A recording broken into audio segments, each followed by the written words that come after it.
Shalom semua, perkenalkan saya Dela Widiawati Putri dari Fakultas Matematika dan Ilmu Pengetahuan Alam. Pada kesempatan kali ini, kelompok 2 akan mengkaji masalah tentang penyegelan bangunan Gereja Kristen Protestan Simalungun atau GKPS di Purwakarta. Untuk berkaitan tentang tugas kerukunan antar umat beragama. Di sini saya akan menjelaskan sedikit berita yang kelompok kami dapat dari sumber sinpo.id.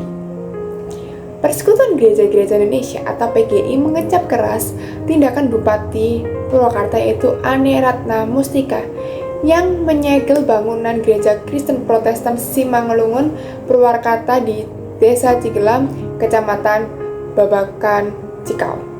Dalam siaran pers yang diterima oleh sinpo.id pada Selasa 4 April 2023, Sekretaris Eksekutif Bidang Keadilan dan Perdamaian PGI, yaitu Pendeta Hendrik Lokra menyebut penyegelan gereja tersebut merupakan tindakan diskriminatif dan tidak mencerminkan toleransi antar umat beragama. Ia meminta pemerintah setempat melek dengan akar masalah penyebab penyegelan. Menurutnya, masalah atas nihilnya izin mendirikan bangunan atau IMB pada bangunan gereja hanya alasan yang mengada-ngada. Tidak adanya IMB pada yang disebut sebagai alasan penyegelan bangunan gereja yang menjadi alasan dibuat-buat oleh Bupati. Mengingat beberapa gereja di Purwakarta sudah puluhan tahun mengajukan izin pendirian rumah ibadah, namun izin tersebut tidak juga diperoleh, kata Hendrik Loka. Gereja-gereja seperti Huira Kristen Indonesia, Gereja Batak Karo Protestan, Gereja Protestan Kristen Perjanjian Baru di Purwakarta juga mengalami nasib yang sama. Ia mengungkit isi dari PBM nomor 9 dan 8 tahun 2006, pasal 13 dan 14, yang mengamanatkan kepala daerah untuk memberikan izin sementara sebagai bentuk fasilitas negara dalam mencari solusi pendirian rumah ibadah. Menurutnya, keberadaan rumah ibadah adalah kebutuhan real masyarakat. Pemerintah daerah sebagai pengayom masyarakat seharusnya dapat menjalankan fungsinya dalam membina kerukunan antar umat beragama di Purwakarta. Salah satunya dengan memfasilitasi pendirian rumah ibadah. Selain itu, PGI juga mendesak Bupati Purwakarta untuk mengeluarkan izin sementara serta segera mencari solusi bagi umat GKPS dan gereja lainnya di Purwakarta agar dapat melaksanakan peribadahan mereka dengan aman dan nyaman. Di Purwakarta terdapat 19 gereja yang bisa digunakan jemaat GKPS untuk kami akan bantu koordinasi agar mereka bisa beribadah di gereja-gereja tersebut. Hak mereka sebagai warga negara untuk beribadah sesuai agamanya akan tetap kita lindungi dan kita jaga itu sesuai dengan amanat konstitusi, kata Ane. Purwakarta, Minggu 2 April 2023. Perkenalkan, nama saya Rafael Jeremia Manurung dengan NIM 2318101058. Jadi, pada kesempatan kali ini saya akan menjelaskan tentang akar masalah dari pembubaran gereja Purwakarta. Jadi apa aja sih akar masalah dari kasus ini? Jadi yang pertama, sebelumnya akar masalah dari pembubaran gereja Purwakarta ini ada dua, yaitu yang pertama manusia dan yang kedua itu ada undang-undang atau peraturan. Jadi yang pertama ini manusia. Jadi masih banyak warga negara dan masyarakat yang masih membeda-bedakan entah itu dari umatnya, entah itu dari agamanya, ras, suku, dan juga dari status sosialnya. Dan juga masih banyak aparat negara yang pilih kasih dan juga belum bijaksana.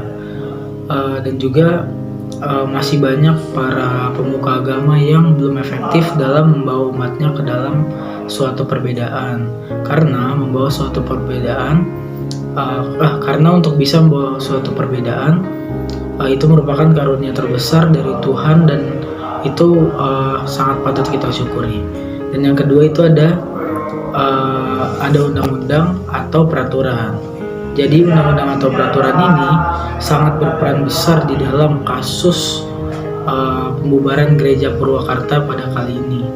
Jadi sangat susah sekali untuk kaum minoritas untuk mendirikan sebuah gereja karena membutuhkan sebuah izin yang sangat sulit. Sedangkan yang dimana kaum mayoritas sangat mudah sekali untuk mendapatkan izin. Bahkan tanpa memerlukan izin itu sudah bisa membangun tempat ibadahnya masing-masing, dan juga masih banyak peraturan yang menyulitkan kaum minoritas untuk memeluk agamanya sendiri, sehingga sangat sulit untuk mendirikan sebuah tempat ibadah untuk menjalankan ibadah. Oke, jadi segitu saja dari saya. Sekian, terima kasih. Shalom, perkenalkan nama saya Fikri Wahyu Effendi dengan NIM 23181020178. Saya dari Prodi Fisika, Fakultas Matematika dan Ilmu Pengetahuan Alam, Universitas Jember. Langkah yang diambil semuanya sudah melalui musyawarah dan dialog agar semua pihak tidak ada yang merasa dirugikan. Kami tegaskan bahwa kondusivitas wilayah akan dapat tetap dijaga dengan adanya kebersamaan semua elemen di Purwakarta. Pencegahan dan penanggulangan agar kejadian seperti ini tidak terjadi lagi, diantaranya yang pertama, membutuhkan kesadaran dari pemerintah untuk meninjau kembali peraturan perundang-undangan yang mengatur berkembangnya agama di Indonesia agar dapat memberikan keadilan untuk seluruh pemeluk agama berbeda yang terdapat di Indonesia tanpa memandang perbedaan di dalamnya. Yang kedua, pemuka agama diharapkan benar-benar mampu menjadi ujung tombak untuk dapat saling menghargai dan menghormati dalam segala situasi antara pemeluk agama yang ada di Indonesia. Yang ketiga, masyarakat Indonesia diharapkan untuk lebih paham dan menyuarakan perbedaan yang ada di Indonesia, baik perbedaan suku bangsa maupun perbedaan agama, sebab perbedaan itu adalah salah satu karunia yang harus disyukuri oleh masyarakat Indonesia. Terima kasih. Baik, di sini dengan Jeremia Caralova Nugraha Maleke dengan NIM 231910301107 dari Fakultas Teknik dari jurusan Teknik Sipil. Baik, dalam bagian ini saya akan menjelaskan apa teologi yang dapat diterapkan dan cocok di Indonesia untuk menciptakan kerukunan. Baik, sebelumnya saya akan menjelaskan mengapa kerukunan itu sangat penting atau urgensi kerukunan. Kerukunan itu sangat penting karena memiliki dampak positif yang signifikan dalam kehidupan masyarakat dan negara. Ini menciptakan harmoni sosial, memperkuat persatuan, kesatuan dalam bermasyarakat, serta berkontribusi pada keamanan nasional dan stabilitas sosial.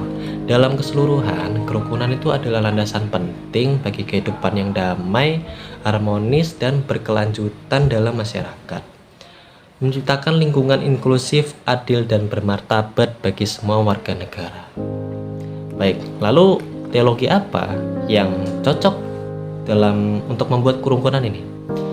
Setelah membaca jurnal yang ditulis oleh Iki Sumartina P. Pratyetno dari Universitas Kristen Satya Wacana dan Katarina dari Sekolah Tinggi Teologi Simpson Ungaran dan Teresia Theodora dari Universitas Kristen Satya Wacana tentang sikap Kristen dalam merawat kerukunan NKRI melalui tindakan kasih berdasarkan Roma 12 ayat 9 sampai 10.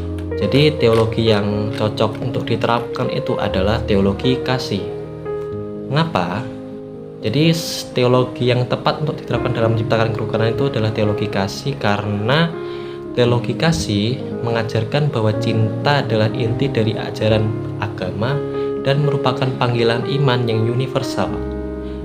Dalam teologi kasih, setiap individu dipanggil untuk mengasihi Tuhan, Allah, dan sesama manusia dengan kasih yang tanpa batas. Penerapan teologi kasih dalam menciptakan kerukunan memiliki beberapa alasan yang kuat. Pertama, kasih itu merupakan nilai universal yang dapat diterima oleh semua agama dan kepercayaan, dan juga kasih itu tidak memandang perbedaan agama, suku, atau ras, melainkan menghargai dan menerima keberagaman yang ada. Lalu yang kedua, kasih itu memiliki kekuatan untuk melarutkan perbedaan dan mempersatukan orang-orang yang mungkin memiliki potensi untuk saling membenci atau menyakiti. Dengan mengasihi sesama manusia, kita dapat menciptakan hubungan yang harmonis dan saling menghormati hak-hak setiap individu. Lalu yang ketiga, kasih itu juga menjadi dasar untuk mengatasi tindakan intoleransi dan kebencian. Dalam teologi kasih, setiap orang dipanggil untuk mengasihi, menerima, dan menghormati orang lain tanpa memandang agama atau kepercayaan yang mereka anut. Jadi ini itu mencerminkan sikap toleransi dan penghargaan terhadap keberagaman yang ada. Lalu dengan menerapkan teologi kasih, kita itu dapat menciptakan lingkungan yang harmonis dan saling menghormati dalam kehidupan beragama. Kasih itu juga menjadi sumber untuk menciptakan kerukunan dan keharmonisan antar sesama manusia serta seluruh ciptaan Allah. Lalu apakah ada ayat-ayat dari Alkitab yang mendukung teologi kasih ini? Tentu ada. Jadi ada 3 sumber ayat, yaitu Matius 22 ayat 37 sampai 39, lalu 1 Yohanes 4 ayat 7 sampai 8, lalu yang terakhir Roma 12 ayat 9 sampai 10. Ketiga ayat ini mendukung penerapan teologi kasih untuk menciptakan kerukunan, karena ketiga ayat ini itu menekankan pentingnya kasih sebagai prinsip utama dalam hubungan antar manusia. Jadi pada ayat Matius 22 ayat 37 sampai 39, Yesus ini mengajarkan bahwa kasih itu adalah hukum yang terutama. Kasih kepada Tuhan dan sesama manusia merupakan panggilan hidup setiap orang Kristen. Dalam konteks menciptakan kerukunan, kasih yang ditekankan dalam ayat ini mengajarkan untuk mengasihi sesama manusia tanpa memandang perbedaan, termasuk perbedaan keyakinan dan etnis. Lalu pada 1 Yohanes 4 ayat 7 sampai 8 juga menekankan pentingnya kasih dalam menciptakan kerukunan. Ayat ini menyatakan bahwa setiap orang yang mengasihi adalah anak Allah.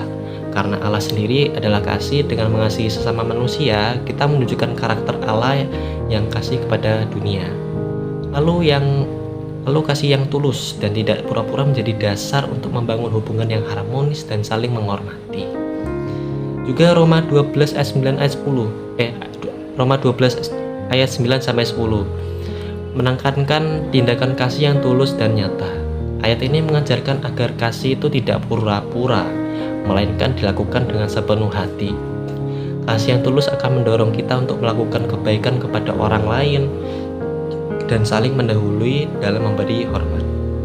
Dengan menerapkan kasih yang tulus, kita itu dapat merawat dan menjaga kerukunan dalam masyarakat.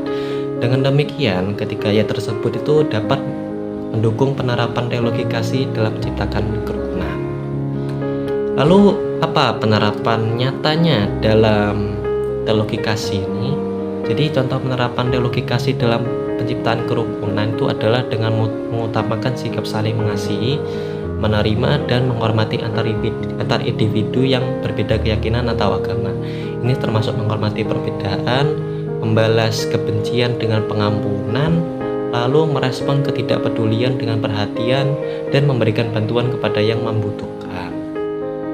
Melalui penerapan teologi kasih ini, kerukunan itu dapat terwujud dalam masyarakat dengan harmoni, saling menghormati, dan penuh kasih sayang di antara individu yang memiliki perbedaan keyakinan atau agama.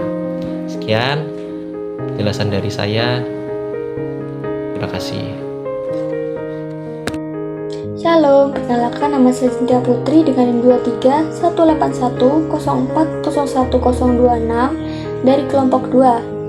Hal yang dapat kita lakukan untuk mewujudkan teologi di atas adalah Hendaknya kita semua mampu membawa pesan Tuhan Yesus, yaitu sebagai anak-anak yang bawa kasih untuk semua orang tanpa membedakan golongan, suku, agama, dan status sosialnya, serta selalu membangun diri menjadi pribadi yang lebih baik di mata sesama maupun di mata Tuhan. Jangan menjadi batu sandungan bagi sesama untuk hidup seturut dengan firman Tuhan, dan selalu menjadi yang terdepan untuk masalah kebaikan dan toleransi antar memeluk umat beragama di Indonesia. Sekian dari kami, terima kasih.